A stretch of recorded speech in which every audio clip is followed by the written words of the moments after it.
દરેકને જય દીપોમાં જય માતાજી। મિત્રો આપ સૌને નમ્ર વિનંતી કે આ ચેનલને સબસ્ક્રાઇબ કરો, શેર કરો, લાઈક કરો। જય દીપોમાં। આ આપણી જીત છે, અસલી જીત ખજૂરભાઈની આ છે। આખો વિડીયો જોતા પહેલા હાલમાં આ વિડીયો ખૂબ જ વાયરલ થઈ રહ્યો છે, જેમાં ખજૂરભાઈ એવું બોલી રહ્યા છે કે હવે આપણી જીત કહેવાય, હવે ખજૂરની સાચી જીત જ આ છે તેવું બોલી રહ્યા છે અને અનેક ખુલાસાઓ તેમણે કર્યા હતા। આ વિડીયો ગાંધીગીરમાં કુંડાળા ગામનો છે અને ખજૂરભાઈ જાતે આવ્યા અને તેમણે ઘર બનાવવાનો નિર્ણય લીધો ત્યારે ભરી સભામાં બધા વચ્ચે કીર્તિ પટેલ જોડે જે વિવાદ ચાલતો હતો તેમ વિવાદિત ટિપ્પણી કરી અને કહ્યું કે હું ગરીબોની સેવા કરું છું અને લોકોને પેટમાં દુખે છે, જેનાથી જે થાય એ કરી લો તેવું પણ કહ્યું અને જાહેરમાં તેમના વિરોધીઓને ચેલેન્જ આપતો વિડીયો વાયરલ થયો હતો। અને ત્યારબાદ કીર્તિ પટેલ જે રોજ ઇન્સ્ટાગ્રામમાં ખજૂરભાઈ વિશે લાઈવ કરતા હતા, પરંતુ જ્યારે આવા ખુલાસા ખજૂરભાઈએ કર્યા,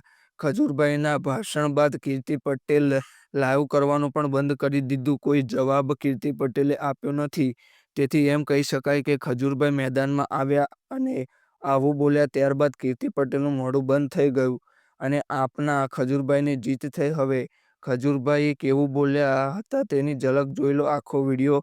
તેઓ કીર્તિ પટેલ અને આ વિવાદમાં એવું તો શું બોલ્યા કે કીર્તિ પટેલનું મોઢું બંધ થઈ ગયું, સાંભળો હવે આખો વિડીયો।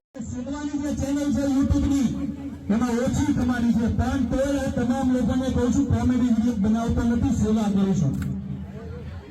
રવિ સર્કલ હોય, જુગારની એપ્લિકેશન હોય, 30-30 લાખ રૂપિયા ઓફર થાય છે, તો નથી કરતો કેમ કે આપણો ગુજરાતનો યુવાન બગડવો ન જોઈએ। એ લોકોને પેટમાં દુખે કે આ આગળ આવ્યું છે કેમ, પણ હજી પણ ખજૂરનું ગુજરાત છે।